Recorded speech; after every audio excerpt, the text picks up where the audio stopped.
अस्सलाम वालेकुम, मैं हूं डॉक्टर तहरीम जावेद और आज के इस व्लॉग में हम बात करेंगे पीरियड्स कम आने की वजूहात के बारे में। कौन सी खुराक ऐसी है जिसको इस्तेमाल करके आप इस चीज़ को बेहतर कर सकते हैं, पीरियड्स आपको प्रॉपर हो सकते हैं और जाहिर है पीरियड्स ठीक होंगे तो फिर प्रेगनेंसी भी होगी। तो ये सारी चीज़ें वन बाय वन आज के इस व्लॉग में डिस्कस करेंगे। आपका कोई पर्सनल क्वेश्चन है तो ये आप ज़रूर उसके हवाले से लिखें।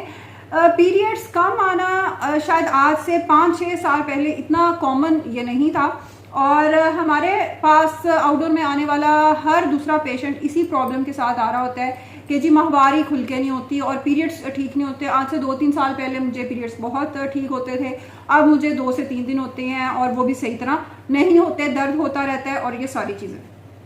उसकी क्या वजूहात हैं और ये चीज़ के पीरियड्स कम होते क्या है।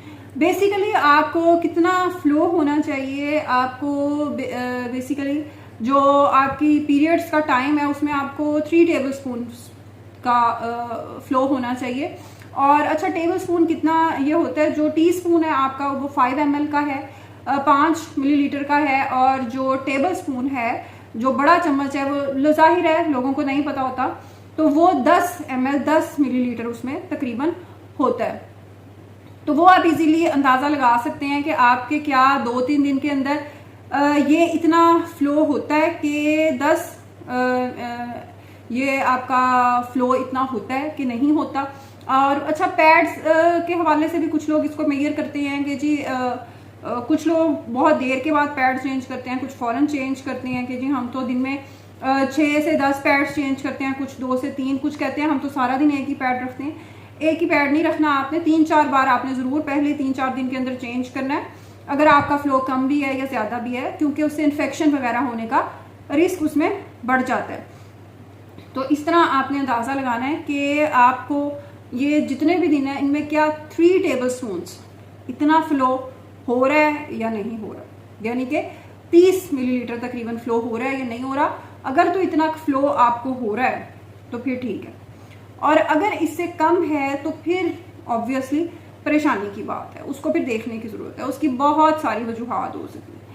बाज़ औक़ात ऐसे होता है कि अगर कोई आपने DNC करवाई है, सफाई करवाई है, कोई हमल ज़ाया हुआ है, उसके बाद भी बाज़ औक़ात ऐसे हो जाता है। अक्सर मैं ये देखती हूँ कि जी हमल ज़ाया हो गया था, मिसकैरेज हो गया था और उसके बाद जो सफाई करवाई तो वो बाज़ लोग ज़्यादा ही खुरश देते हैं, जो यूट्रस है, रहम है, उसकी अंदरूनी जो लाइनिंग है उसको इतना खुरश देते हैं कि आपके पीरियड्स में प्रॉब्लम्स आना शुरू हो जाते हैं। तो वो चीज़ बिल्कुल उसका भी उसके साथ ताल्लुक हो सकता है। फिर अगर पीरियड्स के शुरू का टाइम है, जिस तरह वेरी कॉमनली पहले 2-3 साल जो बच्चियों के पीरियड्स जब हुए हैं, 11, 12, 13, 14 साल की बच्चियाँ के जी पहली बार बिल्कुल ठीक हो गए थे पीरियड्स, अब हम वो पीरियड्स सही नहीं हो रहे, तो मैं उन्हें कहती हूँ कि वेट करें और अच्छी डाइट दें बच्ची को, तो पीरियड्स आपके ज़रूर ठीक हो जाएंगे। इसके अलावा जब पीरियड्स बंद होने वाले भी होते हैं, बाज़ औक़ात प्रीमेच्योर जो ओवेरियन फेलियर है उसमें भी ऐसे हो जाते हैं, उसमें भी पीरियड्स आपके कम आना शुरू हो जाते हैं। लेकिन द मोस्ट कॉमन, जो सबसे ज़्यादा आजकल हमें कॉमनली प्रॉब्लम देखना पड़ता है, वो है PCOS, पॉलीसिस्टिक ओवेरियन सिंड्रोम। और जो पॉलीसिस्टिक ओवरीज हैं, जिसमें ओवरीज का जहां आपके आम जुबान में आप समझ सकते हैं कि जहां पे अंडे बनते हैं, अंडादानियों का साइज वो बढ़ जाता है और उसकी वजह ये होती है कि आपकी ओव्यूलेशन प्रॉपर नहीं हो रही होती, आपका अंडा जितने टाइम में मैच्योर होना चाहिए वो नहीं हो रहा होता। फिर ख़वातीन का वज़न बढ़ा होता है, जो वेस्ट का अराउंड फैट है वो बहुत ज़्यादा बढ़ रहा होता है। इसका बहुत बड़ा ताल्लुक है जो रिसेंट पिछले कुछ सालों में जो अर्बनाइजेशन बहुत ज़्यादा हुई है, छोटे शहरों से बड़े शहरों की तरफ आबादी का जो बहाव है वो बड़ा है। Junk food, ready to cook items का इस्तेमाल घरों में बहुत ज़्यादा बढ़ा है। पढ़ाई के लिए या जॉब्स के लिए ख़वातीन को घर से दूर रहना पड़ता है, घर जैसी सहूलियात खाना पकाने की वहाँ पे नहीं अवेलेबल होती। जंक फूड इसकी एक बहुत बड़ी, फ्राइड आइटम्स इसकी बहुत बड़ी वजह है।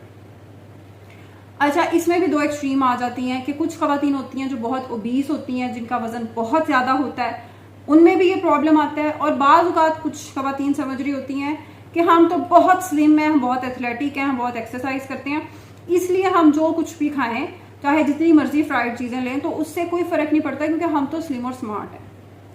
आप महीने भर में जो कुछ भी खा रहे हैं, आपकी ओवरीज उसको मॉनिटर कर रही हैं, आपके हार्मोन्स उसके मुताबिक चेंज हो रहे हैं, और वो सारी चीज़ें आपकी ओव्यूलेशन पर, आपका एग कितने टाइम में मैच्योर हो रहा है, उसको अफेक्ट कर रहे हैं। तो ये चीज़ आपको देखनी पड़ेगी। आपकी इन खाने पीने वाली चीज़ों से फिर ईस्ट्रोजन प्रोजेस्टेरोन का बैलेंस जिस्म के अंदर हार्मोन्स का ख़राब हो जाता है। समटाइम्स कुछ पेशेंट्स में प्रोलैक्टिन लेवल बहुत ज़्यादा होता है, उसकी वजह से भी आपके पीरियड्स आने में मसले मसाइल हो सकते हैं। एक और चीज़ जो इतनी कॉमन नहीं है लेकिन हम देखते हैं, बाज़ औक़ात पता चलता है जब आप इन्वेस्टिगेशंस कराते हैं, स्कैन और बाकी टेस्ट वगैरह करवाते हैं, तो पता चलता है कि रहम की जो लेयर्स हैं, हमारी जो यूट्रस रहम आप उसे कह सकते हैं, उसकी जो लेयर्स हैं उसकी 3 लेयर्स हैं। तो वो तहें आपस में बाज़ औक़ात एडहीजन्स बना लेती हैं, वो आपस में जुड़ जाती हैं, और वो उसकी वजह से जो खून का बहाव है उसमें रुकावट पैदा होती है। अंडे बाज़ औक़ात सही बन रहे होते हैं, मेंस्ट्रुअल ब्लड आ रहा होता है, लेकिन उस रुकावट की वजह से दर्द भी होता है और मरीज को खून भी उसको कम पड़ने की और लंबे दिन पड़ने की शिकायत होती है। इसको एशरमैन सिंड्रोम भी कहते हैं। तो ये भी एक वजह उसके अंदर हो सकती है। इसके अलावा बाज़ औक़ात ये जो रेडी टू कुक, जिस तरह हमने पहले बात की पीसीओएस के हवाले से, तो बहुत ज़्यादा जो टेट्रा पैक ये जूसेस हैं और इस तरह के आइटम्स हैं, इनकी वजह से भी इसमें बहुत ज़्यादा कॉम्प्लिकेशंस आती हैं, ये भी आप अवॉइड करें। फिर एक एक्सट्रीम ये है कि कुछ लोग, जिस तरह मैंने आपको कहा कि डाइट से आप इम्प्रूव करें पीसीओएस को, तो उनको हम कहते हैं कि आप फाइबर्स आप ज़्यादा लें, आप कार्बोहाइड्रेट कम लें, फाइबर्स यानी कच्ची सब्जियां, फल आपकी खुराक में ज़्यादा हो। तो लोग क्या करते हैं कि वो फिर बहुत ज़्यादा एक्सट्रीम पे चले जाते हैं कि वो बहुत ज़्यादा हाई फाइबर डाइट शुरू कर देते हैं।